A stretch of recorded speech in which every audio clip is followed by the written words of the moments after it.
Bien, buenas tardes. Vamos a dar comienzo a la segunda mesa redonda de este congreso, primer congreso internacional y tercero nacional sobre convivencia y resolución de conflictos.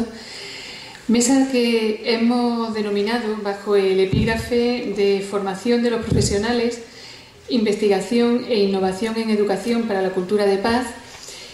Y dentro de ese amplio epígrafe, pues contamos con la participación y de entrada agradecemos el que hayan aceptado la invitación a participar tanto en esta mesa como en el Congreso, y también incluso pues por lo que las tres personas que participan en la mesa suponen, por la trayectoria que vienen desarrollando profesionalmente, por la vinculación que vienen desarrollando también en torno a las temáticas que comprenden el Congreso, a los ámbitos en los que está desarrollado, y por su trayectoria también en la vinculación con actuaciones, actividades, compromisos precisamente dentro de lo que es la formación de profesionales, el fomento de líneas de investigación y de colaboración tanto en el ámbito nacional como internacional, y la trayectoria también en propuestas de mejora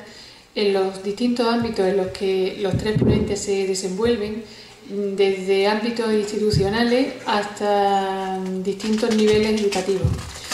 Bien, dicho esto, voy a proceder a presentarles a los tres miembros de la mesa. Y por orden de intervención, según figura en el programa. En primer lugar, Eulogio García, el profesor del Departamento de Educación de la Universidad de Cádiz, y dentro de precisamente de estas líneas que les digo de investigación y colaboración, él es coordinador del Máster Interuniversitario de Cultura de Paz, Educación, Derechos Humanos y Conflictos en la Universidad de Cádiz, que compartimos 4 sedes. Y también quería destacar de su trayectoria, además de muchas más cosas que podríamos decir, pero entonces no damos paso a la mesa, la implicación también, el compromiso en el ámbito de la internacionalización y de la movilidad, tanto en alumnado como en profesorado, participando en proyectos internacionales. En segundo lugar, intervendrá Eva Moreno.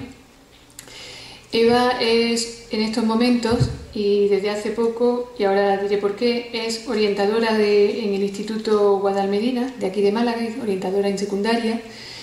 Pero lo que quiero destacar especialmente de Eva es su implicación institucional, porque fue la pionera en la Consejería de Educación de la Junta de Andalucía de la implantación y del desarrollo del Observatorio para la Cultura de Paz y la Convivencia, y desde que empezó a desarrollar este ámbito en coordinación precisamente con otro ponente que ya han conocido, con José Antonio Vinaguro, pues supuso un impulso dentro de Andalucía de lo que fue la institución, la gestión de la red Escuela Espacio de Paz, y el desarrollo de programas de formación en mediación y en mejora de convivencia y gestión de conflictos desde el punto de vista positivo en los centros. Posteriormente fue la encargada, la jefa técnica de la Delegación de Educación de Málaga, precisamente en el ámbito que la persona delegada que vino a inaugurar el Congreso aludió en torno a todo el desarrollo del Gabinete de Valores, Interculturalidad, Coeducación y Convivencia que se vino desarrollando en la delegación, donde ella precisamente puso en marcha muchísimos proyectos y dio cauce para que prácticamente todos los centros de Málaga pues dispusieran de sus pautas de formación en resolución de conflictos y mediación. Y en estos momentos pues trabaja como orientadora en el IES Guadalmedina. Y la tercera ponente que nos acompaña, queremos agradecer también especialmente a la presencia de Sara Conde.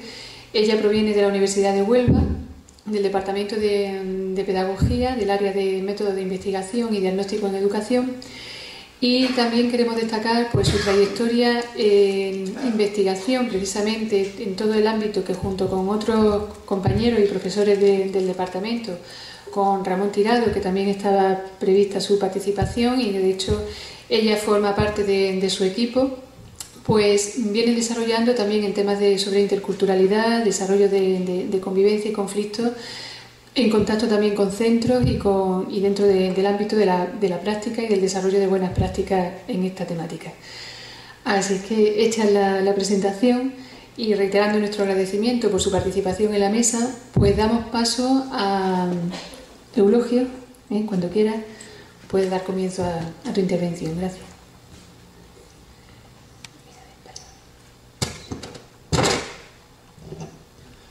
Vale, buenas tardes, muchas gracias Teresa, a ti y a todo el grupo organizador de este congreso, a la Universidad de Cádiz, a los participantes aquí en estas jornadas, todos vosotros y vosotras, seguro, personas comprometidas, profesionales comprometidos con la cultura de paz, activistas en general, educadores.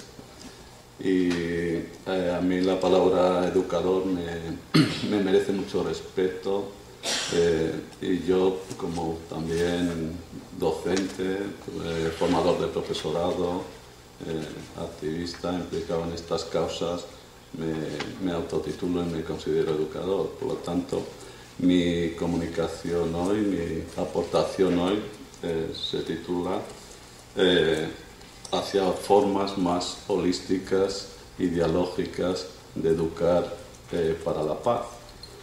Y yo no sé si con este título me quedo un poco fuera de los análisis que se han estado haciendo aquí sobre la escuela, la escolaridad, las políticas públicas y las posibilidades de educar para la paz en nuestro contexto.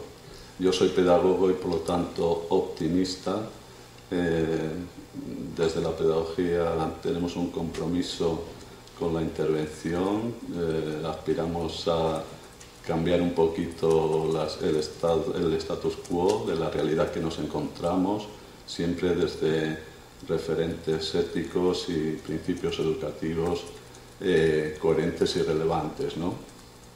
Por lo tanto, no me cuesta mucho trabajo enmarcar la relevancia del interés educativo en el tema, en el contexto del desarrollo de la cultura de paz, en contextos sociales y educativos, ¿no?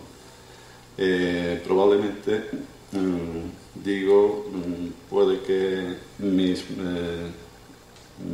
pretensiones como pedagogo queden un poco descontextualizadas por los análisis que se han venido haciendo sobre estos campos que digo,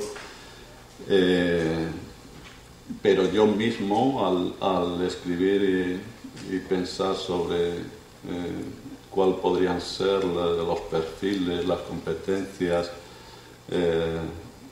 el equipamiento cultural que requieren los educadores para intervenir en cultura de paz, para educar para la paz. También he pensado en el contexto de la escuela, de la escolaridad, de las políticas públicas, etcétera, etcétera. Cómo pretender planteamientos holísticos, comprensivos, integradores y marcadamente desde el punto de vista procedimental dialógicos en contextos de escuela, escolaridad extraordinariamente competitivos, de fragmentación del conocimiento, extraordinariamente disciplinares, que no facilitan precisamente estos planteamientos holísticos, comprensivos, dialógicos. Bueno, esta forma parte de las paradojas, de los problemas y los conflictos con los que nos vamos a encontrar, ¿no? Entonces, probablemente a estas alturas del Congreso Ya se habrá hecho referencia aquí en más de una ocasión a los triángulos de Galtung, ¿no?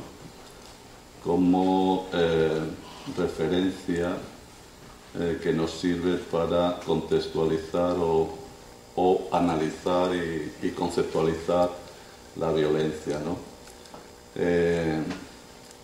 La violencia más visible, la violencia directa. Yo, que acabo de llegar de un país como Colombia, aquí es prácticamente inexistente. Como manifestación podemos encontrarnos con casos, pero pueden ser considerados casi excepciones, y más en contextos educativos. Aparte, de alguna manera, hay muy buenas prácticas, o se han iniciado muy buenas prácticas de trabajo en muchas escuelas, con los programas de Escuela Espacio de Paz, en los que a través de procesos de mediación, de trabajo colaborativo, cooperativo, etcétera, se está avanzando bastante en la participación de los niños, de los adolescentes, de los jóvenes, en la resolución pacífica de los conflictos, etcétera, etcétera. De todas formas, a mí me gustaría, bueno, yo he enfocado mi intervención hacia otras violencias que son menos visibles, que están latentes en las teorías y las prácticas educativas y sociales que tienen lugar en las escuelas y en los contextos educativos, porque de alguna manera se podría considerar que la violencia directa son manifestaciones en contextos, como digo, educativos, de otras violencias, ¿no? Sería la violencia directa la punta del iceberg, lo que se ve, pero probablemente no sean más que síntomas de otras violencias. Cuando un niño, un adolescente se revuelve por dificultades para expresar sus resistencias, su oposición a determinados planteamientos organizativos, de gestión, etcétera, etcétera, o por su falta de oportunidades para tener la palabra, o falta de oportunidades para participar, intervenir en el transcurso de las sesiones de clase, etcétera, no es más que una manifestación, como digo, de esas otras violencias que están en el currículo, que están latentes en la organización y gestión de la escuela, en las prácticas docentes, en los modelos organizativos de acceder al conocimiento en el contexto de la escuela y la escolaridad de la sociedad capitalista, como se analizaba ayer aquí, de la sociedad neoliberal, que pone el énfasis en los reconocimientos, en las certificaciones que te permiten pasar los niveles, que se pone el énfasis en las calificaciones, en un planteamiento competitivo de la educación, etcétera, etcétera, ¿no? Por lo tanto, yo creo que son contextos susceptibles de ser analizados y cuestionados desde el punto de vista o enfocándolos a analizar y desvelar las violencias estructurales y las legitimaciones culturales de dicha violencia estructural, ¿no? Como ya probablemente se haya dicho aquí también, la violencia directa es la manifestación comportamental visible y, como estoy sugiriendo, probablemente sea un síntoma de las negaciones que los niños, los adolescentes, los jóvenes, los estudiantes, las personas que están en procesos educativos sienten no solo durante esos procesos, sino también en su vida cotidiana, ¿no? que tiene que ver pues, con las diferentes oportunidades de acceso a la cultura, de acceso a los bienes básicos, a las relaciones, etcétera, etcétera, ¿no? Entonces, yo creo que bueno, es necesario hacer referencia al concepto de paz imperfecta, ¿no? Y el currículo de Educación para la Paz, digamos, avanza del concepto de paz negativa, de abordar las violencias visibles y manifiestas, el análisis de la guerra, de los conflictos, etcétera, pero debe avanzar y profundizar en el análisis y clarificación de las violencias estructurales que padecen las personas con las que trabajamos, ¿no? Como educadores, teniendo en cuenta que este es un proceso que no termina nunca, que la misma vida social nos pone ante problemas, paradojas, conflictos constantemente que hay que ir abordando y trabajando. Y ese es el concepto también en el que trabaja o propone Galtung de paz positiva y que nos invita a analizar y cuestionar la violencia estructural y las legitimaciones culturales de dichas violencias, ¿no? Por lo tanto, el concepto de paz imperfecta nos viene a decir esto, el análisis, la crítica, la reflexión sobre la paz, o para profundizar y acceder a contextos de vida más humana, donde se reduzcan los grados o niveles de violencia, no termina nunca, ¿no?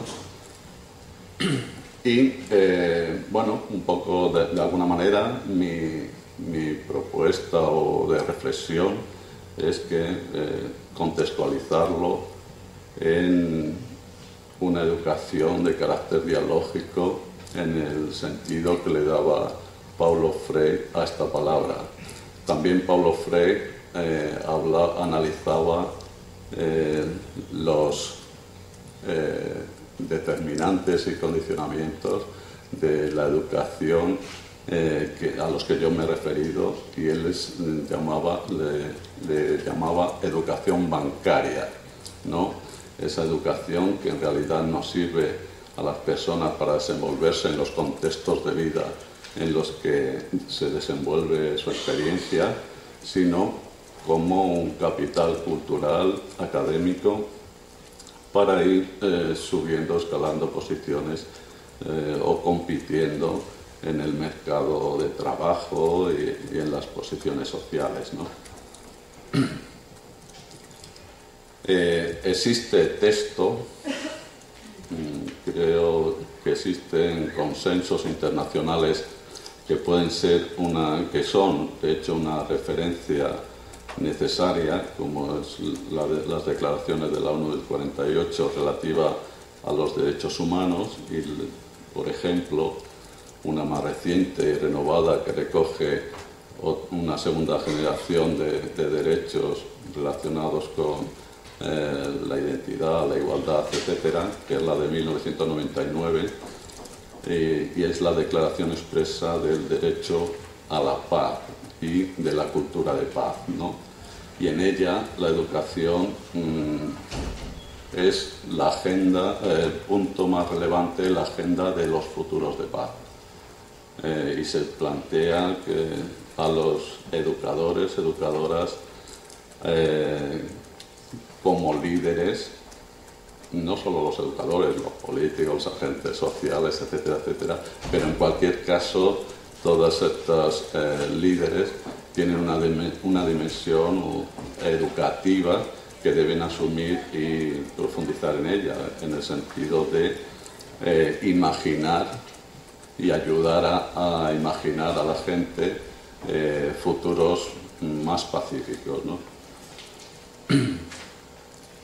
De algún modo también es necesario repasar en los programas internacionales, cuáles podrían ser propósitos de la educación para la paz que convergen o contrastando programas internacionales, como digo, los trabajos y las investigaciones de Harris ponen de manifiesto que existen algunos propósitos que los educadores y educadoras debemos tener presente, ¿no? Que van, pues, están agrupados en 10 grandes propósitos. Proveer de una visión dinámica de paz. Esto tiene que ver con ese concepto de paz imperfecta al que yo me acabo de referir, ¿no? La paz como algo en lo que hay que trabajar constantemente y como reto en nuestras vidas cotidianas, ¿no? La necesidad de abordar los temores de la gente y sus reacciones emocionales. En realidad, el desconocimiento del otro y el temor al otro es lo que es el origen de múltiples violencias, ¿no? De aquí que haya que planteárselo como prioridad, ¿no? Conocimiento del otro, no solo el respeto, sino la interacción, la interlocución con el otro, ¿no? Necesario proveer información sobre las mejores maneras de lograr seguridad, porque en definitiva de eso se trata, ¿no?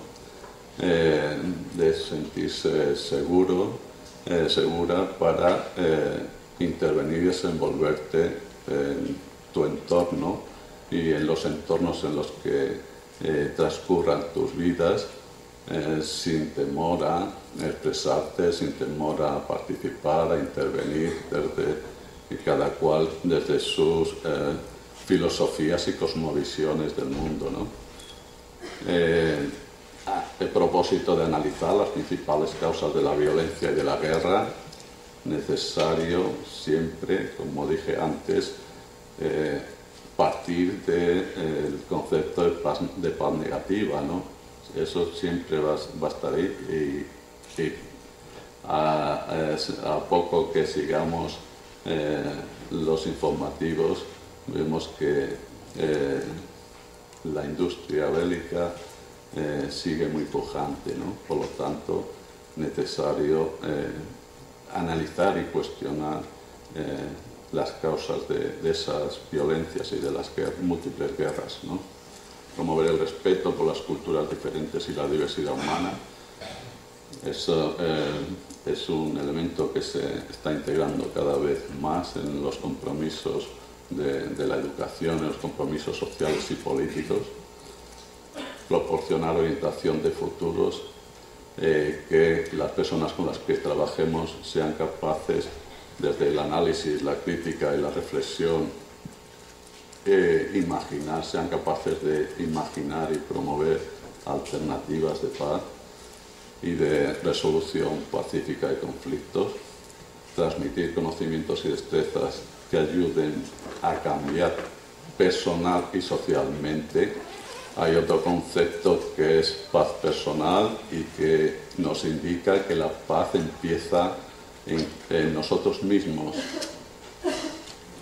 y de nosotros a las relaciones y contextos de vida en los que nos desenvolvemos, con otros grupos, con otros colectivos, con otros pueblos, con otras identidades y culturas, sin límite de lo más próximo a lo planetario, ¿no? Plantear también y analizar los problemas de derechos humanos y de justicia, los derechos humanos en la raya continua de la carretera, las líneas rojas que convendría conocer y respetar sin restricciones, y derecho a la justicia social, la lucha por la igualdad, por la equidad, siempre tienen que estar ahí como referentes de cualquier análisis y de cuestionamiento de realidades, ¿no?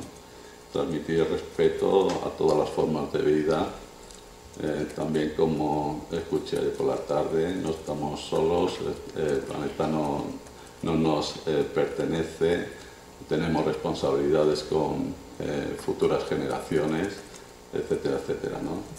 Y gestionar conflictos de forma no violenta. Todos estos propósitos creo que están vigentes, es necesario planteárselos para sugerir cualquier perfil de educación para la paz, ¿no? De educadores y educadoras para la paz, ¿no? Por relacionar los propósitos y hacer alguna derivación a compromisos que deberíamos asumir los educadores, es necesario que este campo transdisciplinar de la paz incluya no solo conocimientos sobre la guerra, la violencia y sus consecuentes análisis y cuestionamientos, sino también destrezas para practicar la paz en los contextos de vida y educativos y formativos en los que se desenvuelven las personas con las que trabajamos y nosotros mismos. Es necesario desarrollar metodológicamente la educación para la paz que camine hacia un aprendizaje indagador, comprensivo, activo, participativo, cooperativo, colaborativo, y todos estos adjetivos terminados en ivo se resumirían en ese propósito dialógico que debería formar parte o ser sinónimo de educación, que es la educación dialógica, ¿no? La comunicación, el abordar las cuestiones a través del diálogo, de la participación en ese diálogo sin restricciones, en igualdad, con equidad, etcétera, etcétera, ¿no? Es conveniente, necesario, que el currículo transite también del concepto de paz negativa al de paz positiva, como se planteaba en el esquema anterior, ¿no? Del análisis de la guerra y los conflictos a la deconstrucción de la violencia estructural y de los argumentos legitimadores de la violencia cultural. No tengo tiempo para desmenuzar las múltiples violencias insertas en el currículo tal como se viene desarrollando en nuestras escuelas de forma genérica, con las excepciones muy buenas excepciones de prácticas de educación para la paz relevantes y comprometidas, ¿no? Debe plantearse la educación para la paz y los educadores y educadoras una forma educativa abierta, basada, como se está reiterando en estas jornadas, en métodos democráticos para la participación activa de los estudiantes, no tanto en la transferencia como de conocimientos, como en la reconstrucción de conocimientos y experiencias, sino también en la organización y la gestión de la vida social y colectiva del aula, de los espacios educativos, de los contextos donde se den estas prácticas de educación para la paz, ¿no? También contextos no formales. Desarrollar métodos alternativos de resolución de conflictos basados, por supuesto, en el diálogo, en la búsqueda de acuerdos, etc. Se debería promover el reconocimiento y la interacción con el otro, conocimiento de destrezas para comprender al otro y empatizar con él, y reconocerle como interlocutor e igual. También la metodología debería ir más allá de la mera transferencia de conocimiento y plantearse la necesidad de su transformación. Hay un concepto en educación que está súper de moda, que es el de empoderamiento, ¿no? Empoderar significa ayudar a otras personas a que tengan un pensamiento autónomo, crítico, y sean capaces de desenvolverse en el medio con autonomía y con espíritu crítico, ¿no? De forma reflexiva y práctica, ¿no? También se debería cuestionar elementos violentos no pacíficos en una variedad de campos académicos que los hay, ¿no? También es necesario evaluar de forma continua con la participación de las personas implicadas en procesos de autoevaluación y de reconocimiento de los avances en actitudes y comportamientos en sus vidas cotidianas. Comprobar si se está llevando a cabo una profundización en los valores de la paz en las vidas cotidianas. Tampoco es que la educación para la paz se proponga solo obtener conocimientos sobre no violencia, también destrezas, como venimos diciendo, para manejarse en situaciones de violencia, manejarse sin violencia en situaciones de violencia, que nos encontramos también en muchos contextos, a través de esa ética procedimental de la democracia y el diálogo, ¿no? Debería proveerse los medios para crear paz, conocimientos, destrezas, procedimientos, valores efectivos que puedan ser contrastados y evaluados y nos sirvan como referentes para seguir profundizando y mejorando. Debería estar centrada una educación para la paz en el ser humano, en la vida y en la naturaleza, y estos grandes conceptos en torno a los que nuclear un currículo comprensivo para los estudiantes y con visiones holísticas que les permitan ver el bosque y luego profundizar en los análisis, etc. Creo que son una necesidad, una urgencia en ese contexto problemático del que he partido mi intervención, a partir de mi intervención. También capacitar para desarrollar nuevas formas de pensar, sentir y relacionarse, como digo, en futuros de vida más pacífica, en futuros de paz, ¿no? Y que tiene que ver con profundizar y luchar por rebajar los grados, niveles de violencia en todos los contextos de vida, experiencia, sentimientos, afectos, etcétera, etcétera. Y por retomar, volver otra vez al concepto de paz personal, que empiece por nosotros mismos cualquier análisis, crítica, cuestionamiento sobre si somos capaces de relacionarnos con el otro de un modo pacífico. Hasta aquí, si eso hay tiempo en el debate, podemos continuar. Muchas gracias.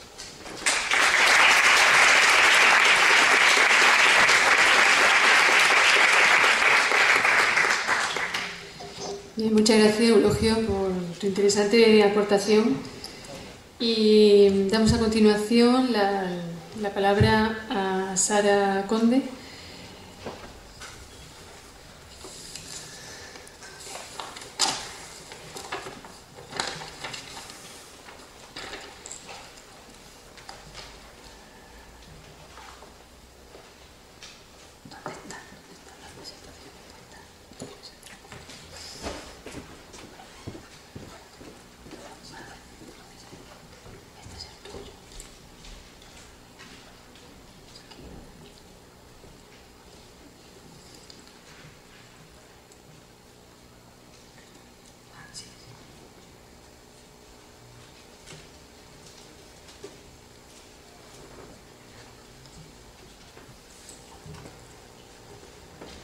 Bueno, en primer lugar, dar la bienvenida a los asistentes y agradecer también a la organización del Congreso por la invitación, excusar también la presencia de Ramón, que por cuestiones académicas pues, se ha visto imposibilitado en poder venir. El trabajo que presento a continuación se titula La investigación sobre convivencia escolar en centros educativos, un caso de análisis integral. Es una investigación que se realizó en el Departamento de Educación de la Universidad de Huelva y concretamente responde a un trabajo de tesis doctoral que se llevó a cabo. Por comentaros un poco el origen de por qué realizamos esta investigación, bueno, pues nosotros, ante la certeza del carácter integral que caracteriza el abordaje de la convivencia escolar y, por otro lado, la ausencia de estudios sobre un planteamiento integral y global de la convivencia escolar, inquietados por esto, planteamos una propuesta de modelo de gestión, de evaluación y sobre la convivencia escolar desde un enfoque integrador y global. Para ello adoptamos como marco de referencia el modelo europeo para la gestión de la calidad, el famoso modelo llamado EFQM. En la siguiente diapositiva se representa de forma esquemática el modelo. Es un marco de trabajo no prescriptivo que está formado por 9 factores que se consideran la base del mismo. 5 de ellos son facilitadores o agentes, lo que la organización hace, y 4 de ellos resultados, lo que la organización logra. Digamos que los resultados son potenciados por los agentes y se mejoran mediante la retroalimentación. Las flechas en este caso mostrarían la naturaleza dinámica del modelo, mostrando que innovación y aprendizaje potencian la labor de los agentes y dan lugar a una mejora en los resultados. Por lo tanto, nosotros, partiendo de esta idea de que el modelo europeo para la gestión de la calidad puede ser válido para la evaluación y gestión de la convivencia escolar, pues planteamos los siguientes objetivos a conseguir con la investigación. Por un lado, iniciar un proceso de validación del modelo FQM para el análisis integral de la convivencia escolar, identificar criterios y áreas en la problemática de la convivencia escolar, comprobar las relaciones entre estos factores agentes del modelo, es decir, entre lo que la organización hace y cómo influyen los resultados en lo que la organización logra, y por último, identificar centros con mejores resultados en convivencia escolar. La muestra que se seleccionó para el estudio está compuesta por 46 centros de educación secundaria de Andalucía que acreditaban cierta trayectoria en convivencia escolar, es decir, que habían estado adscritos o están adscritos a los proyectos Red Escuela Espacio de Paz por un periodo superior o igual a 8 años de duración. Para la recogida de datos se optó por el profesorado y los familiares pertenecientes a las comisiones de convivencia de cada uno de estos centros que habían participado en la investigación. El instrumento de recogida de datos se diseñó un cuestionario, en este caso adaptado a la filosofía y estructura del modelo FQM, y adoptamos dos criterios fundamentales a la hora de la elaboración del cuestionario. Por una parte, la validez del instrumento, una validez teórica, pues haciendo una adaptación del modelo a lo que es la problemática y ámbito de la convivencia escolar, bajo una revisión de literatura científica y normativa aplicada por los distintos gobiernos.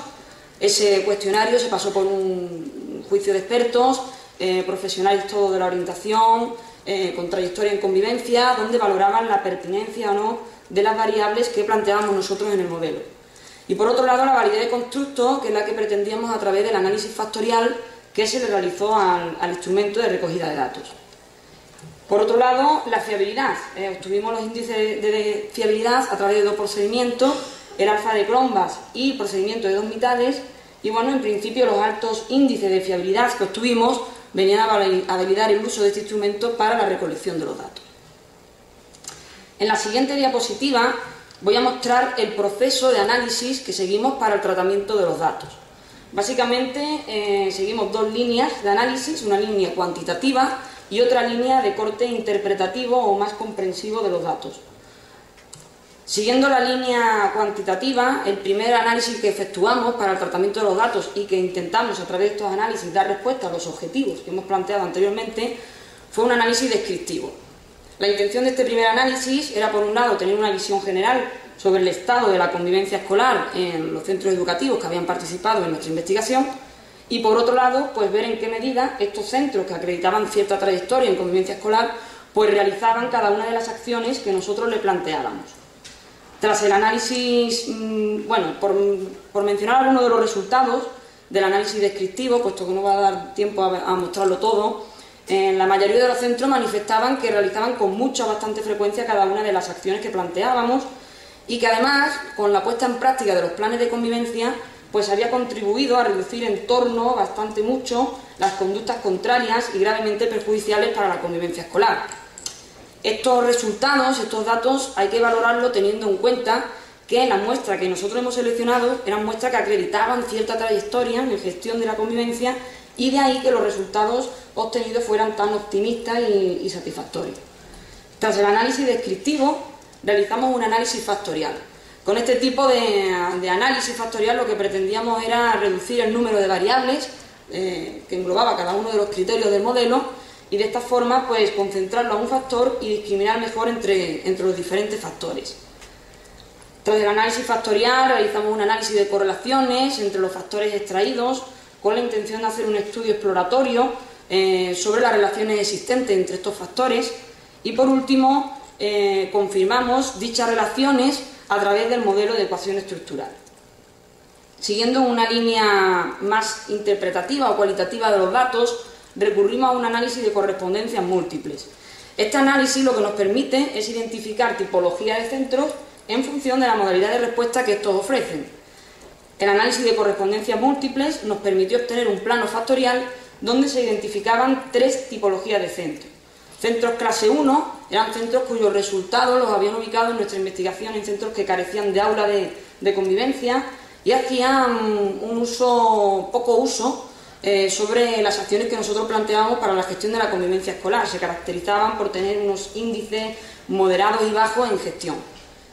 Centros clase 2 son centros cuyos resultados los ubicaron en centros implicados en la gestión de la convivencia escolar, con altos índices en planificación y en resultados. Y centros clase 3 eran centros cuyos resultados los ubicaban en centros con un uso limitado en la gestión de la convivencia escolar. Tienen unos índices bajos en la satisfacción del personal respecto a las medidas llevadas a cabo en el centro, y además con bajo índice también en los resultados alcanzados por el centro. Bien, de estos centros clase 2, cuyos resultados los ubicaron en centros implicados en la gestión de la convivencia escolar, se realizó un análisis de contenido de sus planes de convivencia con la intención de recabar una serie de medidas pues que parecían dar buenos resultados en los centros y que por lo tanto podrían ser interesantes a la hora de incluirlos en cualquier planteamiento de modelo de gestión desde un enfoque integral y global de la convivencia escolar.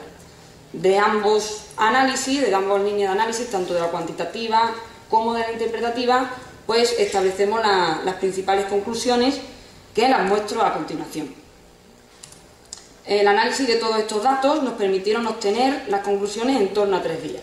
Primero, respecto al modelo propuesto; en segundo lugar, respecto a la tipología de centros hallados; y en tercer lugar, respecto a las prácticas más relevantes. Respecto al modelo propuesto, en principio, los datos obtenidos vienen a apoyar la validez del modelo para la evaluación y gestión de la convivencia escolar, revela además el enfoque sistémico y global del modelo. Por otro lado, se reconoce que el liderazgo actúa como fuerza motriz para el impulso y gestión de la convivencia escolar.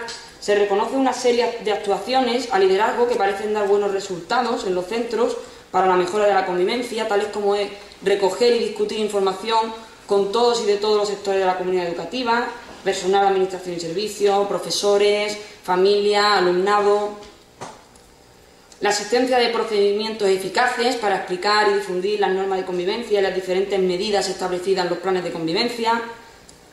Acotar tiempos y personal responsable que nos ayuden para la mejora de la convivencia escolar.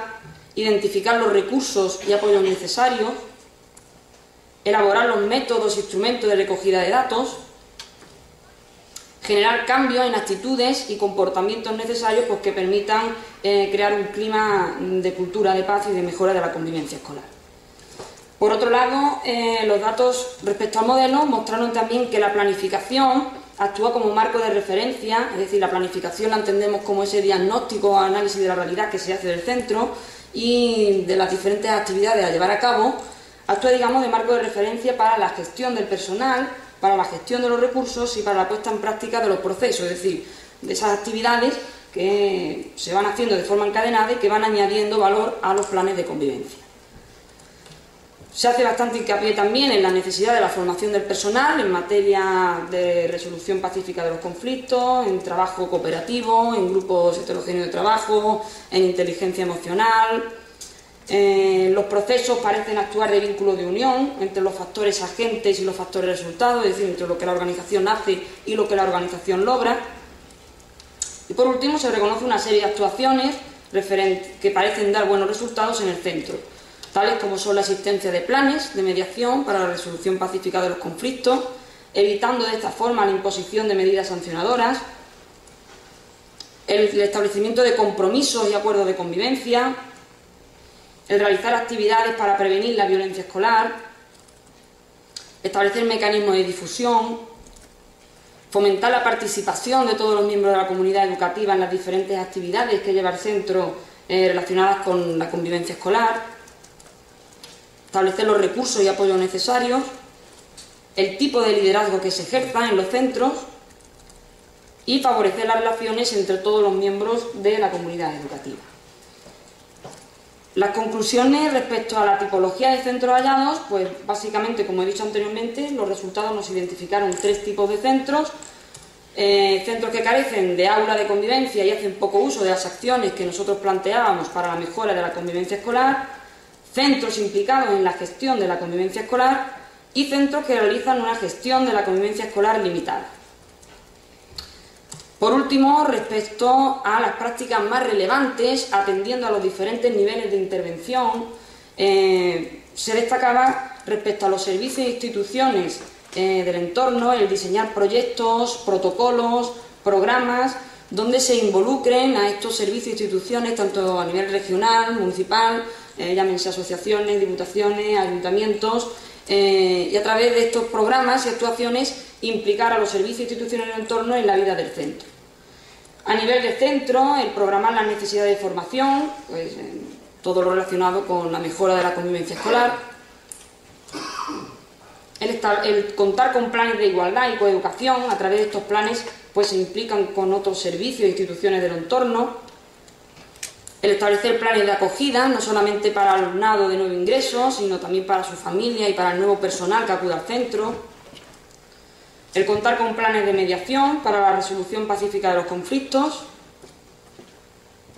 los proyectos de Escuela Espacio de Paz, los cuales se sustentan las bases de los actuales planes de convivencia y que ha ayudado a crear cierta cultura de paz y de mejora de la convivencia escolar en los centros, proyectos de alumnado ayudante, cuya finalidad es mejorar las relaciones entre los iguales, establecer medidas de carácter organizativo, tales como las entradas y salidas a la escuela, los cambios de clase, las horas de recreo, contar con un aula alternativa al aula ordinaria, llámese aula de convivencia, el establecimiento de normas y elaboración democrática de las normas, tanto a nivel de aula como a nivel de centro. Las tutorías parecen una pieza clave y fundamental en la puesta en marcha pues, de todas estas actividades que tanto a nivel de centro como en el entorno se llevan a cabo en los centros educativos. Es un elemento, digamos, de dinamización y de canalización de ideas de todos los sectores de la comunidad educativa.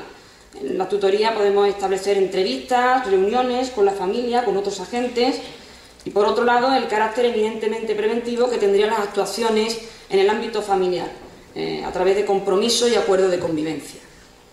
Por último, y para finalizar ya mi intervención, por comentar limitaciones y posibles sugerencias en las que podría derivar esta investigación, respecto al tamaño de la muestra, creemos conveniente que sería necesario ampliar el tamaño, pues que permita generalizar los resultados a otras poblaciones y a otros contextos. El propio instrumento de análisis sería interesante pues, realizar estudios en profundidad en estos centros cuyos resultados los han ubicado en centros implicados en la gestión de la convivencia escolar, hacer observaciones, entrevistas en profundidad. El error propio del análisis factorial, se debería, y seguimos realizando análisis factoriales sobre el instrumento que pretendemos validar, pues con la intención de obtener mayores números de indicadores y de variables que concentren a cada factor.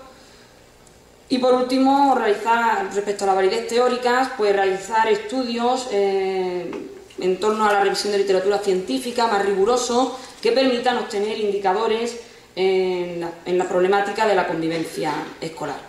Hasta aquí mi intervención. Muchas gracias por la atención.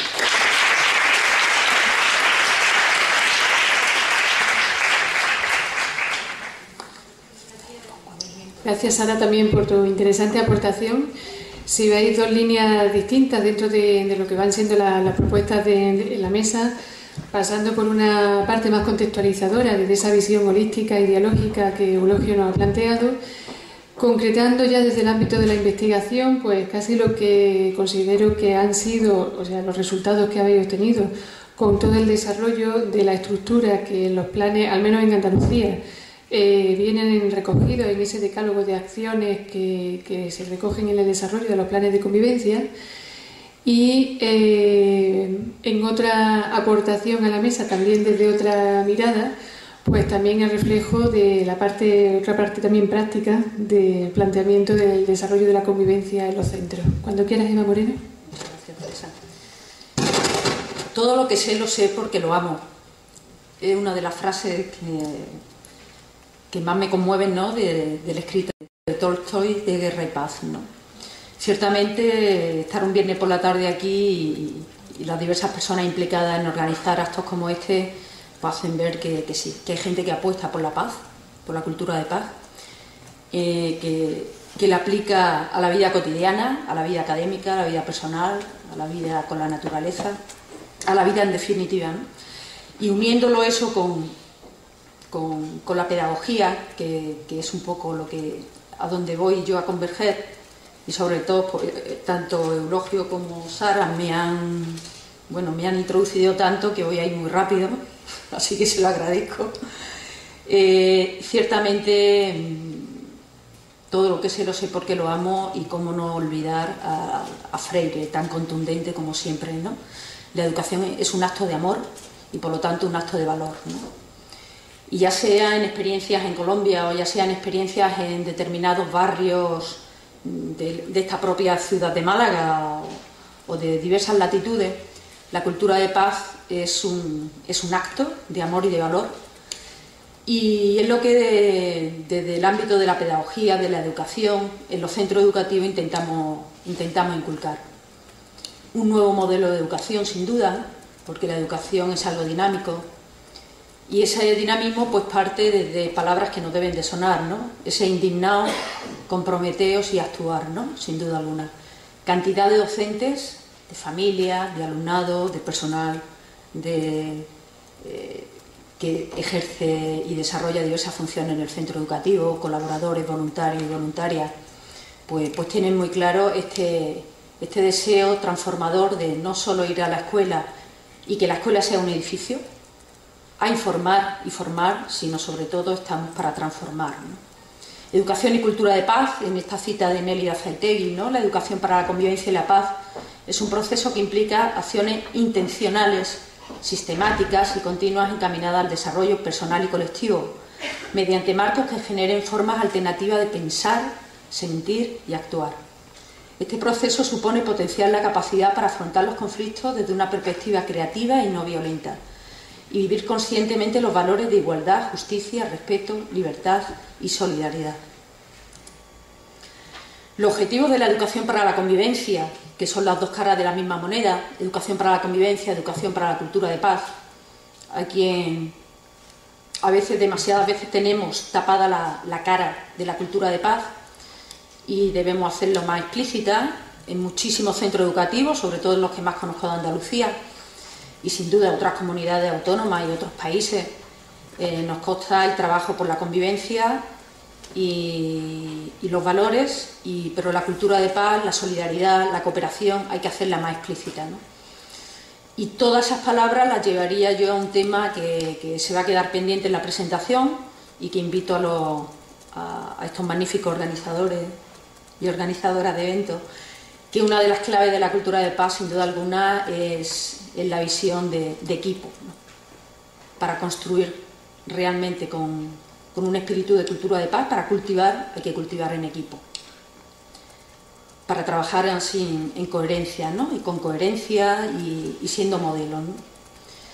En esos objetivos de esa educación para la convivencia, que coinciden con objetivos de la cultura de paz: desarrollo personal, derechos humanos, valores democráticos, promoción de la convivencia en contextos cercanos y lejanos, tratamiento de los conflictos, desarrollo, interculturalidad, conflictos nacionales e internacionales y procedimientos para su solución, cuánta información tenemos de los conflictos y qué poca información interesa que tengamos de las soluciones, a cualquier nivel.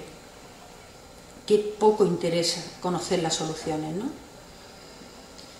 Precisamente en ese comprometeos y en ese actuar, pues muchos hacedores de paz y constructores y constructoras de paz pues apuestan por eso, ¿no? De poner a la luz, pues, y al menos equilibrar esa cantidad de información que hay sobre los conflictos no resueltos y poner encima de la mesa la resolución de los conflictos posibles. Hay hacedores de paz, hay negociaciones, hay procesos abiertos, hay mediaciones, etcétera, etcétera. Los objetivos del desarrollo del milenio, ya lo apuntaba ayer el primer ponente, ¿no? Nos queda muy poco tiempo y la cosa apunta bastante mal, ¿eh? Estos 8 objetivos del milenio, que los centros educativos llevan años trabajando, y desgraciadamente, pues sí, tendré como docente pues cierta vergüenza como adulta de comunicarle a mi alumnado que el 2015 no se van a conseguir, que de hecho se están agravando muchos de ellos, ¿no? Se ha hablado siempre de 5 generaciones de educación para el desarrollo, educación global. La primera generación fue un enfoque caritativo asistencial, la segunda generación un enfoque desarrollista y la aparición de la educación para el desarrollo. La tercera generación, una educación para el desarrollo crítica y solidaria. La cuarta generación, la educación para el desarrollo humano y sostenible. La crisis del desarrollo, paz y conflicto, la dimensión de género, medio ambiente y los límites del desarrollo, comercio justo y consumo consciente, racismo y migraciones, diversificando la agenda, la confluencia de las educaciones para. Y una quinta generación, la educación para la ciudadanía global. En esta historia de la educación para la paz, pues un recorrido desde comienzos del siglo XX, en el contexto de la Primera Guerra Mundial, el movimiento de la Escuela Nueva subrayó la necesidad de trabajar para una comprensión internacional que permitiera superar las tensiones y hostilidades entre los Estados. Después de la Segunda Guerra Mundial se quiso promover la comprensión internacional a través de la formación en temas interculturales y cooperación internacional. Ambas vías fueron impulsadas con la creación de las Naciones Unidas y específicamente de la UNESCO con su proyecto de escuelas asociadas, que de hecho continúan adscribiéndose a ese paquete de escuelas que colaboran o escuelas asociadas a la UNESCO. En los años 60 surge la investigación por la paz como disciplina científica. En 1959 se constituye en Oslo el Instituto de Investigación Social, en el 64 el INPRA, Asociación Internacional de Investigación por la Paz, que recoge la idea de Galtung sobre violencia estructural y las propuestas de Paulo Freire. El legado de la no violencia a partir de las propuestas y prácticas tanto sociales como pedagógicas de Gandhi vienen a enriquecer la educación por la paz, basada en la firmeza, en la verdad y acción no violenta, así como en el desarrollo de la autonomía personal y la desobediencia a estructuras injustas. En los años 70, en plena carrera armamentística, se puso especial énfasis en aspectos relacionados con la industria de armas, amenaza nuclear, la bipolaridad del mundo y 2 bloques militares enfrentados. Finales de los 80, la educación por la paz gira hacia enfoques prácticos y pone el acento en la convivencia. Dentro de la comunidad cercana, el aula, la escuela, el barrio, se pretende preparar para participar de forma activa y responsable en la construcción de una cultura de paz, actuando desde la propia comunidad con programas de tratamiento no violento de conflictos. En los años 90 la educación por la paz se ha relacionado con la educación intercultural. Gracias a las nuevas tecnologías de la información y la comunicación se entablan contactos entre diferentes pueblos y personas con experiencias diversas y se tiene acceso a materiales, experiencias, centros y personas que trabajan en la educación por la paz en contextos y con situaciones de conflicto y violencia muy distintas. En estos esquemas que aporta un docente, que ahora es inspector de educación en Almería, José Tubilla Rayo, hace muy gráfico esa idea y fuerza en esa educación para la paz y los derechos humanos, en los antecedentes, en la década de los 80 con la eclosión de los movimientos sociales y la investigación para la paz, en los 90 con la reforma educativa y temas transversales, los nuevos escenarios educativos y desafíos y oportunidades, esa escuela nueva con la institución libre de enseñanza, con una serie de personajes que impulsan, la Escuela Moderna con Freinet, Corriente de la No Violencia, Lanza de Basto, Gonzalo Arias, el MOG, DENIP, movimientos sociales, partidos políticos, sindicatos, movimientos de renovación pedagógica, ONGs y todo el nuevo movimiento social en España en los 80, campaña anti-OTAN, campaña de desarme de ONU, movimiento de grupos ecopacifistas, ONGs que destacan en aquellos momentos sobre todo, Amnistía Internacional, Intermón, dentro de ONGs con educadores, EduPaz, Educadores por la Paz, Escuela Instrumento de Paz, Centro de Investigación para la Paz. En los 90, impulso de la investigación por la paz o para la paz, Asociación Española de Investigación para la Paz, las cátedras UNESCO, centros UNESCO, Defensor del Pueblo andaluz, Defensorías del Pueblo en distintas comunidades autónomas y a nivel estatal. Surgen otras ONGs y una normativa avalando y dando carácter más oficial a todo este proceso de implementar la cultura de paz en la ciudadanía y que la ciudadanía dé pautas para que se hagan leyes que pongan en valor el valor de la paz, ¿no? Los nuevos escenarios educativos, pues el primer escenario es la red educativa a favor de la cultura de paz y no violencia, la escuela asociada a la UNESCO, la escuela Espacio de Paz, escuelas extremeñas de cultura de paz, escuela de derechos humanos, el proyecto Atlántida, con la red de escuelas democráticas, las escuelas solidarias en Canarias. Un segundo escenario que el fenómeno de la violencia escolar y social y la puesta en marcha de planes educativos específicos en este ámbito. Un tercer escenario de leyes a favor de la promoción de la cultura de paz. Y uno cuarto, pues la LOE, la asignatura de la educación para la ciudadanía y los derechos humanos. Y bueno, ya conocemos en este país los movimientos que está habiendo respecto al tema de la educación, nuevas leyes, recortes y limitaciones, que evidentemente son limitaciones al progreso y a la cultura de paz. Aquí un mapa de Andalucía y esas manos que se unen y que sirva de portada para ese plan andaluz para la cultura de paz y no violencia, que se empieza a fraguar en el 99-2000, en el 2001 con las primeras convocatorias de la red Escuela Espacio de Paz y en el 2002 se plasma en normativa todos estos principios y metodologías que de hecho se han aludido con anterioridad, ¿no? Y que siguen vigentes estas convocatorias.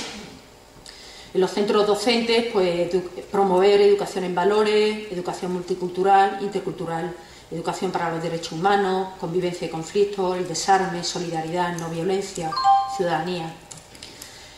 Y durante estos años se han ido generando diversos materiales que se han distribuido en los centros educativos de modo impreso y vía online, como la guía para elaborar un proyecto integral de Escuela Espacio de Paz, manual de paz y los conflictos, enciclopedia de paz y conflictos, convivencia escolar y resolución pacífica de conflictos, material para la mejora de la convivencia escolar, donde a modo de cuadernillo diversas estrategias que antes se comentaban, como mediación, alumnado ayudante, aula de convivencia, etcétera, pues vienen desarrolladas a raíz de la experiencia de los centros.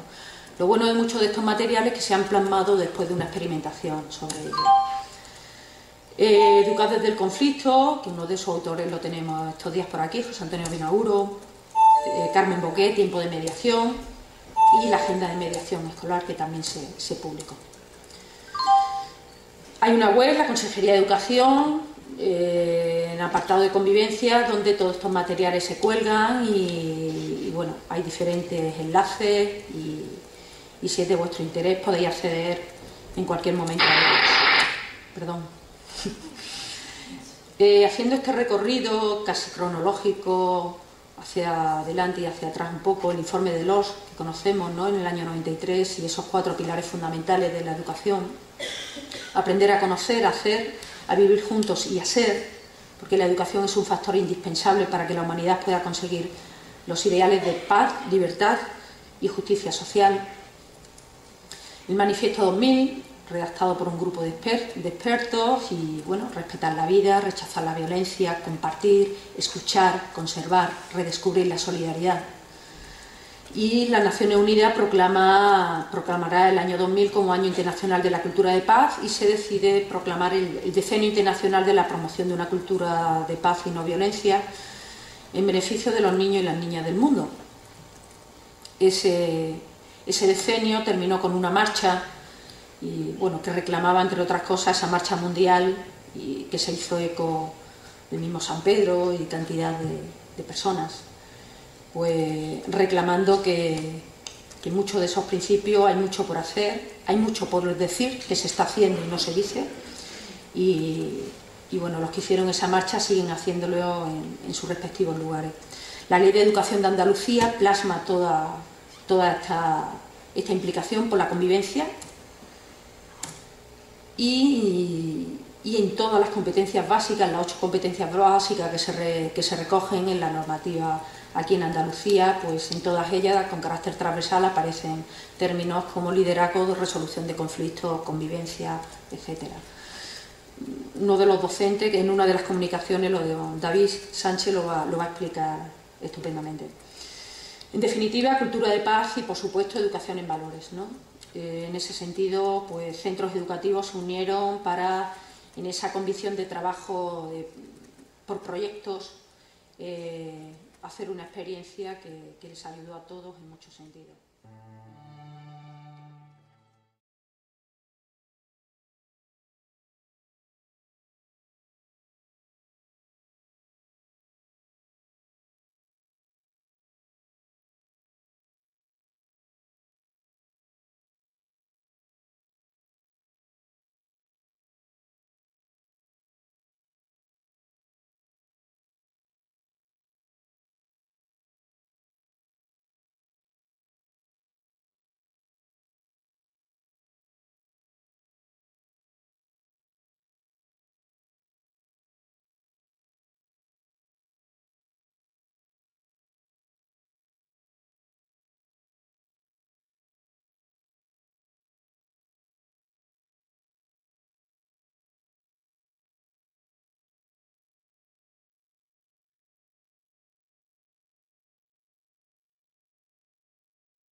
Pues supuso una invitación, como veis, una invitación a participar en unir vídeos sobre experiencias de cultura de paz en centros educativos y bueno, de esa invitación participaron incluso de diversos países, centros educativos, hicieron un gran montaje y detrás de esa imagen pues había toda una lectura de tipos de actividades que desarrollaban, cómo promocionaban la resolución de conflictos, la ayuda entre iguales, técnicas de escucha activa, la mediación, etcétera, etcétera.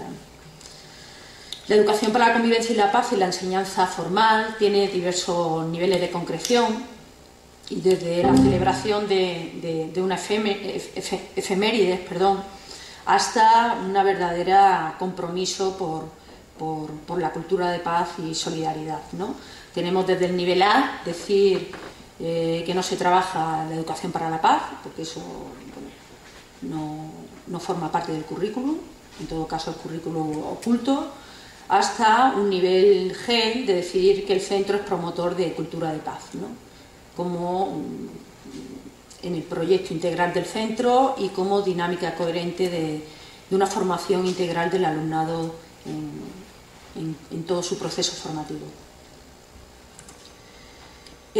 Como la mesa hablaba en el epígrafe, sí, como la mesa tenía que hablar algo de formación, pues yo suelo apuntar con respecto a la formación, pues ciertamente con respecto a la formación pues me surge un poco de tristeza y lamento, ¿no? Porque recuerdo a compañeros de otros lugares cómo han desaparecido los centros de profesorado, de educación permanente del profesorado, que es una verdadera vergüenza, ¿no? Aquí todavía los mantenemos y bueno, esa dinámica de dinamizar la formación en los centros, dinamizar grupos de trabajo, etcétera, no riñe en absoluto con una formación online, con usar nuevas plataformas, ámbitos y modalidades formativas, ¿no? Las redes colaborativas de formación, establecer puente entre la educación inicial y la educación permanente, la educación para la convivencia y la paz. Afortunadamente con esta universidad en ese sentido hay grandes puentes lanzados y trazados y que se recorren para tal fin, pero no debemos de dejarlos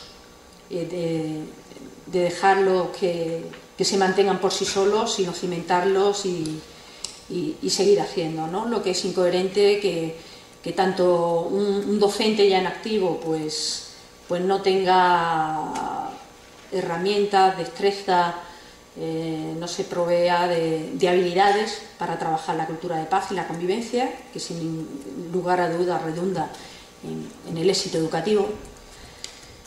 Como tampoco se puede entender que una persona que acaba de salir de la universidad pues tampoco las tenga. Entonces, esa educación inicial y permanente, pues apostar firmemente por ella, ¿no? Y luego, ¿con qué idea universitaria, y como estáis tanta gente joven, qué idea tenéis de los centros educativos? Es decir, ¿con qué gafas miráis a los centros? ¿A qué centros vais? ¿Qué modelo de centros es del que os hablan más y sobre qué temas os hablan de esos centros, ¿no? Porque la publicidad con respecto a eso es un estudio concreto, ¿no? Y es muy manipulable el tema y alentar cosas que no son o eso, tergiversar acciones muy proactivas que desarrollan muchos centros a pesar de estar en situaciones muy limitantes y en barriadas de muchas limitaciones en todos los sentidos, ¿no? En cambio, en estos centros que más apuestan por eso, muchas veces pues se encuentran que cuando salen en la prensa es porque ha habido una gran hecatombe, pero no cuando han hecho una construcción de paz, cuando ha habido un éxito educativo de sus protagonistas, ¿no? Una formación dirigida a unir conocimientos, pero no solo conocimientos, entornos locales y globales, promoviendo transformaciones. Hay un borrador de decreto ahora en Andalucía que regula la formación inicial y permanente del profesorado. Esperemos que incluya todas estas nuevas propuestas que apostamos. El aprendizaje invisible, del que se habla ahora tanto, con esa pedagogía invisible. La educación, formación expansiva. El concepto de ese entorno personal de aprendizaje y desarrollo. Competencias básicas. El aprendizaje basado en proyectos. La investigación colectiva. En esos ámbitos personales de aprendizaje pues aparecen 4 pilares como son qué herramientas uso en esos ámbitos, qué recursos manejo, con qué personal contacto, con qué personas entro en contacto y luego dentro de esas redes pues hay 2 figuras claves, ¿no? El que las visita solo y el que se hace un verdadero participante en ellas y un residente de ellas, etc. No me voy a extender, queda poco tiempo, como dice Eulogio, vamos a dejar al ámbito a las preguntas y respuestas, pero me falta aterrizar qué pasa en un centro educativo y voy a ir un poquito más rápido, ¿no? Esta pirámide me consta que la hicimos incluso cuando se empezó a constituir aquel máster que aquí varias, tanto Cádiz como Málaga, están representadas, ¿no? Y estructurar planes formativos a diversa escala. No todos nos debemos formar de la misma forma, ni en el mismo momento, ni con la misma metodología, ni en los mismos contenidos, ¿no? Entonces, pues una pirámide de planes formativos que se ha llevado a cabo, de hecho. Recordad a Jesús Jares, ¿no? La paz puede y debe aprenderse, la búsqueda de la paz es una tarea inacabada y seguramente inacabable. Por ello, la educación para la paz no es un lujo, sino una necesidad, un derecho y deber del educador. De paz positiva, de paz negativa, ha quedado, yo creo que convenientemente explicada. Y bueno, antes de pasar a concretar a lo de los centros, apuntando a algunas cosas, pues sí, debemos ser constructores de paz por ese peace building, no solo conformarnos con ser mantenedores de la paz. Y para subrayar eso, pues recordar a Galeano, ¿no? Con lo de pobres, lo que se dice pobres son los que no tienen tiempo para perder el tiempo. Pobres, lo que se dice pobres son los que no tienen silencio ni pueden comprarlo. Pobres, lo que se dice pobres son los que tienen piernas que se han olvidado de caminar, como las alas de la gallina se han olvidado de volar. Pobres, lo que se dice pobres son los que comen basura y pagan por ella como fuera comida, como si fuera comida. Pobres, lo que se dice pobres son los que no tienen más libertad que la libertad de elegir entre uno y otro canal de televisión. Pobres, lo que se dice pobres son los que viven dramas pasionales con las máquinas. Pobres, lo que se dice pobres son los que son siempre muchos y siempre están solos. Pobres, lo que se dice pobres son los que no saben que son pobres. Con nuestro alumnado trabajamos, por supuesto, conceptos de desarrollo, conceptos que es la pobreza, etc. Para terminar esta parte, pues, bueno, hay diversos enlaces. De ello he destacado aquí, por ejemplo, el Instituto de la Paz y los Conflictos de la Universidad de Granada, el de Educación en Valores de la Delegación de Educación de esta provincia, ¿no? Donde aparece desde temas de convivencia, resolución de conflictos, igualdad, solidaridad, cooperación, cultura de paz, etc. Una ONG, ASPA, por ejemplo, donde tiene una apuesta por el trabajo por la cultura de paz, proyectos de desarrollo en diversos países y materiales educativos que están colgados en su página web y bueno, tienen un caché impresionante. Y luego la Escuela de Cultura de Paz de Cataluña, porque mensualmente o casi mensualmente nos manda una fotografía de esa cultura de paz, de ese estado de paz o no paz en el mundo, con estados de deterioro, alerta y avance en relación a los conflictos, ¿no? Ello normalmente es una suscripción gratuita, la recibes y es muy interesante trabajar con el alumnado precisamente este mapa.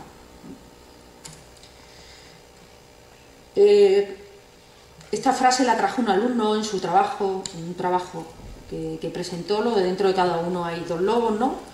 Uno es negativo, el otro es positivo. ¿Qué lobo ganará? Pues ciertamente el que alimentes, ¿no? Que se ha encendido el desarrollo de la fotografía del mundo con los conflictos en deterioro, alerta, proceso. Pues la Escuela de Pau de Cataluña pues los desarrolla cada uno de ellos con la información que te remite. Pues casi voy a terminar con una presentación de un centro educativo. Me quedan 5 minutos, algo así. Y vamos a ver si se quiere abrir.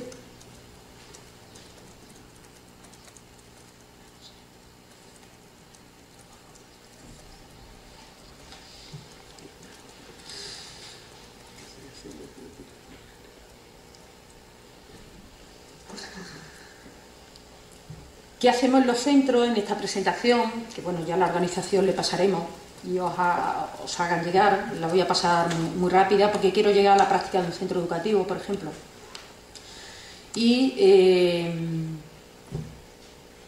Pero no me resisto a poner ciertas cosas que trabajamos con el alumnado, como este corto.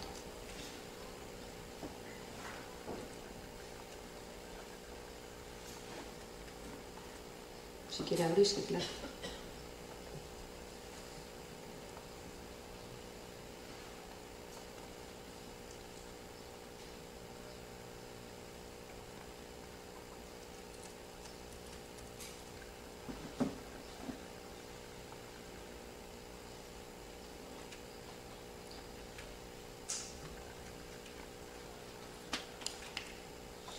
seguro que se abre ahora cuando avance un poquito, no os preocuparos.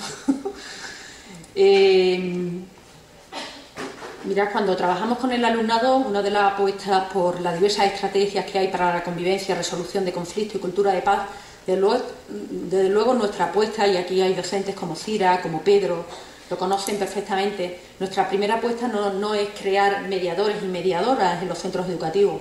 Creemos que la mediación es una estrategia, pero desde luego no la primera y no muchas veces la adecuada, es una de ellas. La mejor, la que vemos mejor, aquella que haga a los agentes que están implicados en un conflicto capaces de resolver el conflicto por sí mismos, ¿no? Y en ese sentido creamos, hay actividades para trabajar con el alumnado y el profesorado, la familia, sobre qué herramientas, estrategias son las más adecuadas. En el pilar básico ya Gascón nos ha enseñado muy bien para meter goles hay que crear un equipo, y para crear un equipo pues la primera base de la pirámide es la prevención, proveernos de herramientas, habilidades, estrategias por las que seamos capaces de comunicarnos, de promover esa cultura de paz entre nosotros, ¿no? La ayuda entre iguales, análisis y negociación, mediación, arbitraje, juicio y esa guerra que no sería lo deseable, ¿no? Debemos aprender a convivir o aumentaremos nuestras probabilidades de morir prematuramente solos. O estudios de la Universidad de Rochester habla de que la probabilidad de desarrollar cáncer aumenta ante el aislamiento social, débiles vínculos familiares, la soledad emocional. Antes hablaba Eulogio de esa dimensión personal tan importante en este ámbito. Por lo tanto, optimismo y felicidad, no un optimismo ciego, sino realista, que lleve de la protesta a las propuestas y de ahí a las posibilidades. ¿Qué creencias tenemos? ¿Con qué gafas vemos a los centros, a las personas, la realidad? Pues llegarán unas acciones u otras. Las creencias, es muy importante abordar qué creencias tengo, esas creencias internas, porque si no podemos llegar a estos esquemas, ¿no?, que te han dejado los reyes, este libro, cómo se disparan, ¿no? Esa pirámide de la prevención, cómo es hacer el grupo, pasar a mejorar la comunicación, la cooperación, la resolución de conflictos, y todo ello a través de unos niveles formativos que bueno, están basados en el método socioafectivo y por lo tanto son cursos muy prácticos, ¿no?, basados en talleres. 2 minutos, ¿no? Bueno, el equipo somos todos y todas. Aquí veis, bueno, profesorado, alumnado, entorno, administración, familias, etcétera. Y el equipo del alumnado, pues también ellos tienen su propio ámbito de actuación que ellos deben de crear, no solo nosotros indicarles, sobre todo ellos crear y recrear sus ámbitos de actuación e intervención en el centro, porque la enseñanza debe ser sobre todo eso, una provocación intelectual. Las percepciones, el ámbito de las percepciones, cuántos conflictos hay simplemente por un error de percepción o de no saber definir el conflicto o de no ser capaz de vivir con los conflictos. Los conflictos existen y deben existir porque estamos vivos, hay diversidad de intereses, el tema es qué orientación tenemos hacia los conflictos, positiva o negativa. Pasar de la pedagogía del desprecio, que también se paga en estos tiempos, y de ahí a la pedagogía del aprecio, ¿no?, que es por la que apostamos desde la cultura de paz. En esos planes formativos y estrategias que se desarrollan en los centros se aborda el tema de cómo resolver los conflictos, los 5 modos de resolverlos, y con aplicación práctica, las distintas partes de un conflicto, el alumnado ayudante y la mediación escolar, y cantidad de planes, estrategias, organización del centro que antes se ha apuntado y que no hay tiempo para desarrollar, y luego en las preguntas quizá lo veamos, ¿no? Voy a terminar con estos son modelos de planes de convivencia de centros educativos a lo largo de todos estos años, y voy a terminar con una experiencia de un centro en una de las zonas pues con más dificultades de Málaga, y cómo abordan la cultura de paz y la convivencia en el centro, y han hecho una presentación en la que se titula La educación es la llave que te abrirá las puertas, ¿no? La educación no cambia el mundo, cambia las personas que van a cambiar el mundo. Os invito a ver esta presentación que ha hecho este centro centros educativos de la zona y sobre todo el CEI, este colegio, de la zona Palma-Palmilla de Málaga.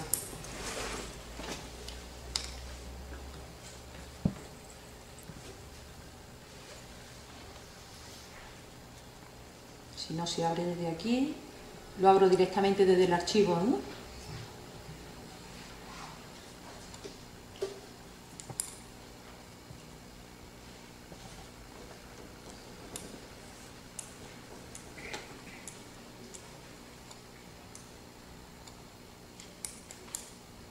Aquí está.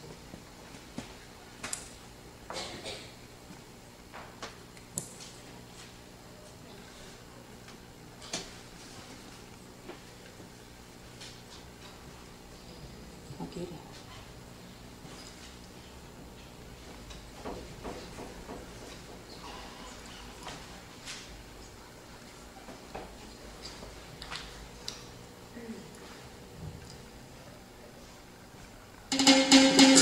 En los centros de enseñanza no solo hay conocimiento, en ellos se guardan toda nuestra esperanza para una juventud que se levanta y anda. ¡Wanda! La educación es la llave que te abrirá las puertas, estudia los números y también las letras, apóyate siempre, maestros y maestras, aprende en la escuela todo lo que enseña. Educación para Lorena y para Raúl, educación para Samara, también para Artur, educación necesaria para la juventud, el futuro del mañana lo escribes tú, para ser alguien tienes que formarte, si quieres ser grande empieza por la base, lo saben los padres, cada día hay clase, desde chiquitito tienen que llevarte. La educación es la llave que te abrirá las puertas, estudia los números y también las letras, apóyate siempre maestros y maestras, aprende en la escuela todo lo que enseña. La llave que te abrirá las puertas, estudia los números y también las letras, apóyate siempre maestros y maestras, aprende en la escuela todo lo que enseña. Una mente libre es una mente abierta, los libros esconden miles de respuestas, aprende valores, la suma y la resta, aprender es gratis, que a nadie molesta, que somos iguales, venga de donde venga, que las diferencias se quedan en la puerta, aquí todos caben, la escuela está abierta, aprende jugando, quien gana, quien se esfuerza. La llave que te abrirá las puertas, estudia los números y también las letras, apóyate siempre maestros y maestras, aprende en la escuela todo lo que enseña. La llave que te abrirá. Muchas gracias.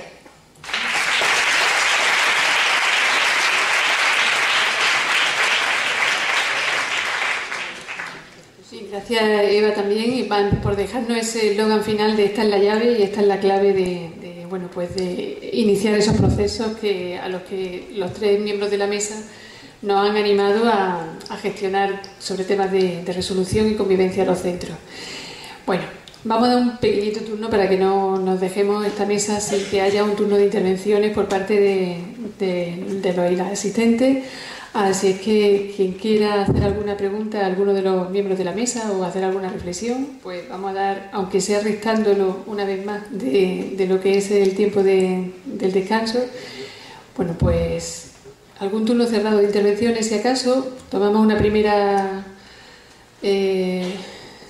turno de intervenciones y así lo hacemos a turno cerrado para que vayamos un poquito planificando al menos aquí el tiempo. A ver, ¿hay una intervención? ¿Alguien más que quiera hacer alguna pregunta? Pues allá al fondo sí, Quique. Sí, una muy rápida. Ya en la mesa de comunicaciones, y aquí ha vuelto a salir, lo de las aulas de convivencia. No es en el fondo una medida segregadora. Luego podemos justificar que en algunos sitios se hace muy bien, puede servir, pero no es una vía, también igual que los itinerarios, las vías alternativas, etcétera, etcétera.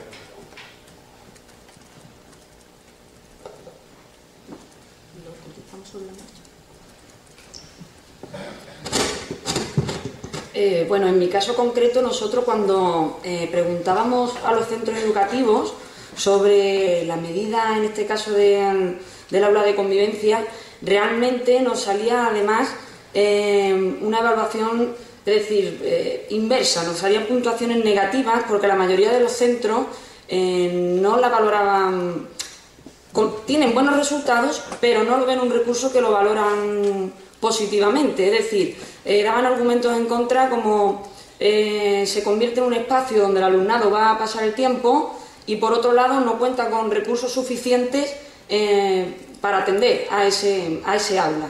Respecto a lo que podría ser mi investigación, que he mencionado algo de aula de convivencia, cierto es que a nosotros las puntuaciones más bajas que nos salían respecto a los recursos referentes a la mejora de la convivencia escolar era en el aula de convivencia y también en la incorporación de la figura del educador, educadora social en los centros, puesto que más de la mitad de los centros educativos que nosotros habíamos seleccionado para la muestra tampoco contaban con esta figura del educador, educadora social.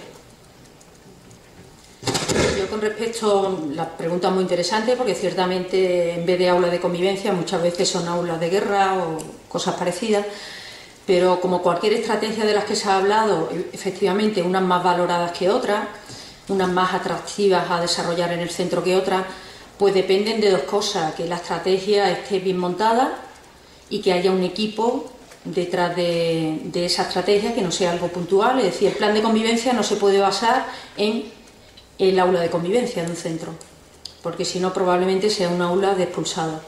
Ahora, si detrás de eso hay un plan integral que apoya una de las acciones, aunque sean las menos valoradas, incluso las menos atractivas, y se hace aula, y hay aula de convivencia donde solo cabe un alumno porque consiste en una entrevista con él y luego pasa a otro sitio, es decir, aula de convivencia hay muchas, depende del equipo humano que la desarrolle y de qué plan integral forme o no parte. A veces es mejor que no existan si no hay un plan integral y un equipo, desde luego.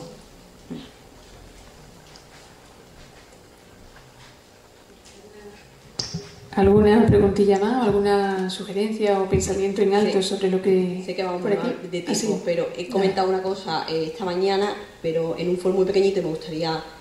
Eva ha hecho un breve comentario. Yo esperaba que esta mesa redonda fuera a trabajar más el tema de la formación.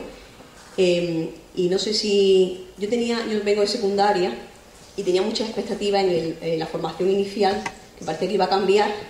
El CAP se ha sustituido por el máster, pero me parece que no ha habido un cambio sustancial, no ha cubierto en absoluto las expectativas que yo y muchos teníamos.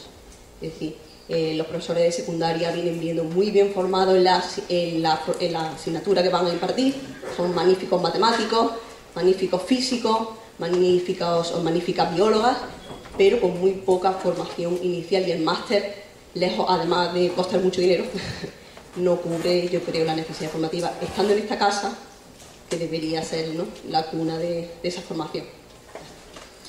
Sí, te doy la razón. En ese sentido decía lo de fortalecer el puente. El puente existe, un puente constreñido a que el diseño de un máster hecho desde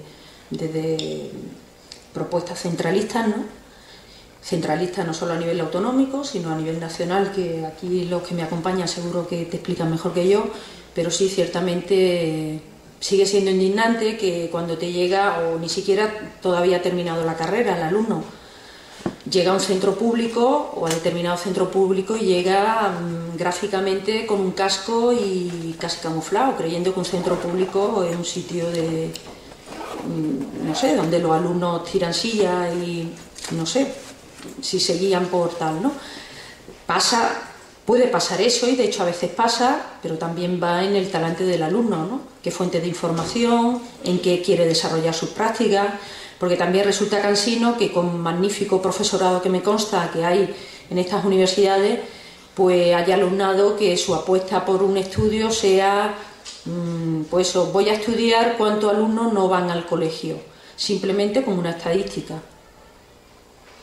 Que no les mueva un carácter proactivo de la investigación, como ha hecho la Universidad de Huelva, pues también es un poco penoso. A la par de eso, estudiantes de las universidades que participan de forma activa, dinámica, en proyectos de centro, que también me consta.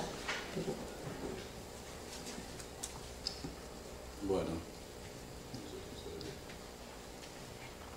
Sí, vale. A mí no me parece mal terminar esta mesa con algún problema. Al menos nos iríamos con desafíos.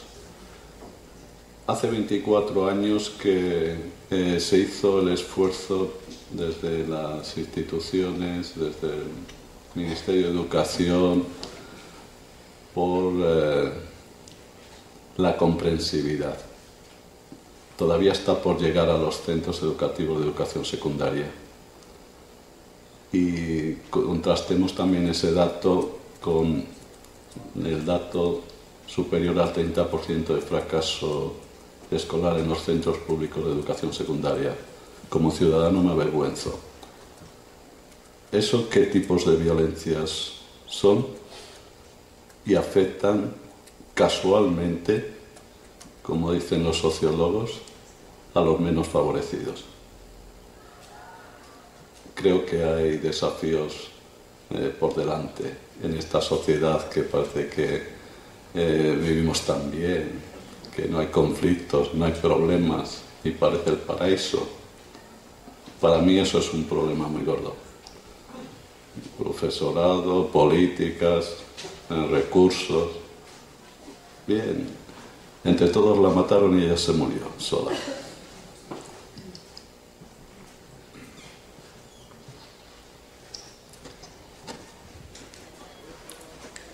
Sí, no, y además es que es un tema complejo, es muy complejo porque, bueno, tal como ha comentado también Eulogio, Lolo en confianza, es algo, bueno, plantear el tema o dejarlo así, porque claro, decía Lolo, bueno, no queremos terminar la mesa sin, indicar algo como reto, ¿no?, como compromiso.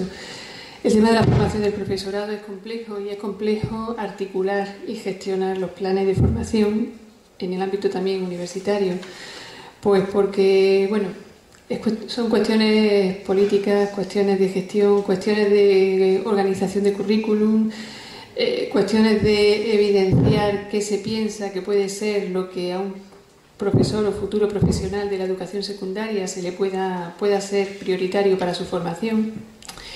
Y ahí sí que es verdad que cuesta muchísimo trabajo introducir, ya no solo porque estemos hablando del máster de secundaria, sino incluso en planes de formación inicial, quiero decir, lo que son titulaciones de grado, y ya no solamente porque estemos en ámbito de educación, sino porque pienso que las competencias relacionales, las competencias comunicativas, las habilidades sociales, es algo que, bueno, pues que estamos desde el ámbito de esa formación transversal que todo profesional de la educación debería tener.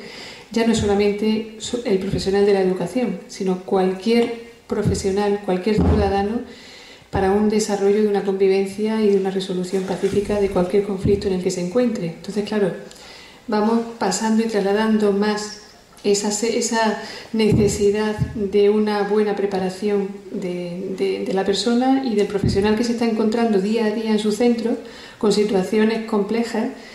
Y precisamente por lo paradójico que es encontrarse esas situaciones complejas, resolverlas afortunadamente de una manera positiva, como ha comentado Eva, en centros y en contextos en los que es muy difícil resolverlo porque la escasez de recursos es evidente, y precisamente sean esas prácticas o esas buenas prácticas las que a veces se conocen menos. Entonces, todo ese calado, que claro, aquí estamos diciendo así muy rápidamente, todo ese calado es el que creo que debería llegar y calar a lo que son los planes de formación y a lo que es precisamente el desarrollo de esas competencias y habilidades para mejorar la convivencia en los centros.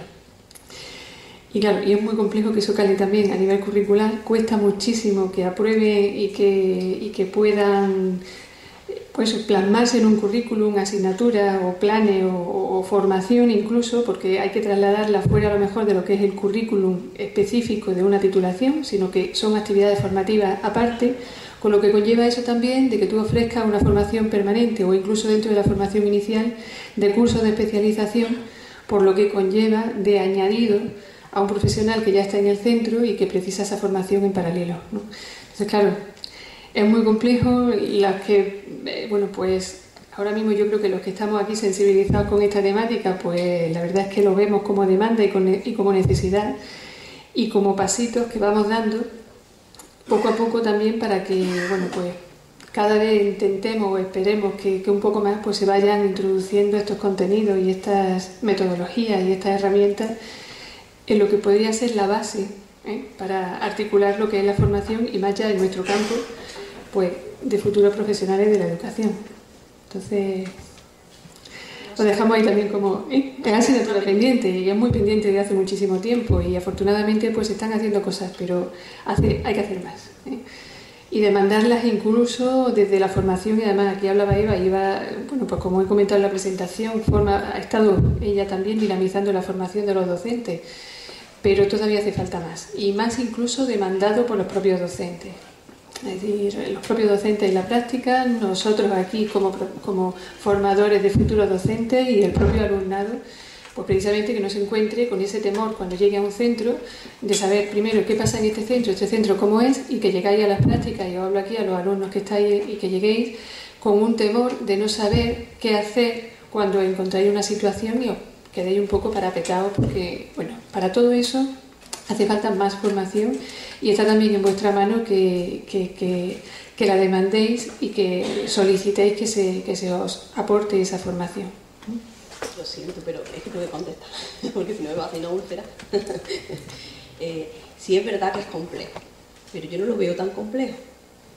Simplemente lo que pasa es que estamos chocando con que tiene que haber voluntad política y voluntad de la gente que está encima, de que hay cosas que se llevan haciendo durante muchísimos años que no dan los resultados que necesitamos que den.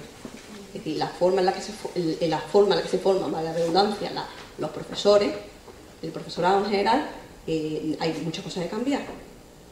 Y es cuestión de... Hay un modelo fantástico que está en Finlandia, que lleva funcionando durante años y no es tan difícil. Es querer hacerlo y darnos cuenta. No hace falta cambiar las leyes de educación. Hay una cosa más fácil, que es la formación del profesorado. Me parece a mí. Gracias, Lucía. Bueno, no sé si había una. Hacemos esa intervención, disculpar que, bueno, esa última intervención, y bueno, pues como también están los compañeros de la mesa por aquí, pues ya también podéis dejar un poquito de tiempecillo de descanso y podáis contactar con ellos. De todas maneras, me consta su disponibilidad, y que podáis contactar con ellos y ellas para cualquier otra cuestión ya más en concreto sobre sus intervenciones que queráis hacer. Pasamos la palabra a aquella compañera del fondo, ¿no? Yo sé que se escucha, ¿no? Yo que hice magisterio infantil, y tanto que me dijeron en la carrera que lo importante que era la formación para el niño que se forma desde los 0 a los 6 o 7 años, no entiendo cómo en edades tempranas en que esas personas se están formando, tanto a los profesores como en la escuela, no se trabaje esos temas que estáis poniendo. Porque cuando llegan a secundaria, desde mi perspectiva, que ahora estoy haciendo pedagogía, veo que es muchísimo más complicado trabajar con alumnos que tienen edades tan más elevadas. Entonces, lanzaría como idea de que se trabajara no desde la secundaria ni desde la primaria, sino desde la infantil. Porque son pequeños, porque se pueden trabajar perfectamente, y desde aquí lanzo la idea también de trabajar con profesores que son de infantil. Porque, vuelvo a repetir, es la edad en que ellos, según Piaget y Vygotsky, que tanto se habla en esta facultad, cuando se están formando. No entiendo cómo no se le da el valor, ni en España, gracias a Finlandia, el sistema es totalmente distinto. El sistema sí apoya a la educación infantil como algo primordial, pero lo entiendo. Sin embargo, en España, al contrario, la educación infantil es como... Y creo que es un grave error, porque es el momento en el que a esos niños hay que decir, pues tira por aquí y tira por allí, igual que el profesor, porque yo como maestra de infantil la formación fue, la verdad que para mí la mejor, pero sé que me faltan cosas. Entonces, esa es mi duda. Sí, totalmente de acuerdo. Y de hecho, si eres de Málaga o de otra provincia, ponerte en contacto con qué centro de educación infantil están llevando a cabo todas estas actividades, porque de hecho los hay, ¿eh? Y si estás interesada, correo electrónico y tal. ¿Qué ha pasado con la educación infantil? Que hasta hace muy poquito años pertenecía a servicios sociales, eran guarderías, no eran centros de educación infantil. En el ámbito educativo lleva relativamente poco tiempo, y ciertamente es la etapa educativa, para mí yo creo que la crucial. Y el profesorado que está en educación infantil, estamos hablando desde los 0 años, es clave, y el dinamismo que tenéis, y en los centros de profesorado, que aquí hay personas que han estado en centros de profesorado, saben la dinámica de trabajo que llevan, incluso en este ámbito. Yo llevo 7 años trabajando en guardería y es inexistente. ¿El qué? El trabajar problemas de resolución de conflictos. Te pasamos experiencias, no vamos a crear, te pasamos realidades. Puede existir. Sí, sí. Yo no le... Tiene que existir más. Pero creo que tiene que existir más, no muchísimo más. Sí, sí. Y darle importancia, porque aunque digan papá y mamá, esos niños, creo que... Yo lo veo así. A mí me gustaría comentar una cosa de educación secundaria. Tengo debilidad por los adolescentes. Hablamos de estos temas que son importantes, la cultura de paz, las cuestiones que se han estado planteando aquí. Pues no hay consenso en que los adolescentes, los niños, los jóvenes tengan una educación para la ciudadanía democrática y para la participación política. Estos niños, ¿cómo piensan, cómo construyen el mundo en el que les toca vivir y en el que tienen que participar e intervenir como ciudadanos y ciudadanas? ¿Cómo lo piensan? ¿Desde qué marcos conceptuales, temáticos lo construyen? Eso podría ser un consenso básico que debería estar hecho ya en nuestro país desde la transición, sustituyendo a la asignatura de fe, de formación del espíritu nacional de la dictadura, por ejemplo. La dictadura sí lo tenía claro. ¿Qué pasa? Que la democracia no lo tiene claro, y esto entronca con las temáticas que estamos tratando y estamos planteando aquí. Bien, son opciones políticas. Da miedo hablar de política. La política está en todas nuestras acciones y comunicaciones y contrastes sociales, ¿no? Pues hay que hablar también de esto, ¿no? Nada más. Una reflexión. Bien, seguiríamos el debate porque es muy interesante, pero tenemos que seguir dando paso al desarrollo del Congreso. Para que podamos tener un poquito de descanso, y vamos a intentar dejar unos 15 minutos. A continuación se desarrollan los talleres. En el aula 1.17 el taller que va a desarrollar el compañero David Sánchez, y en el aula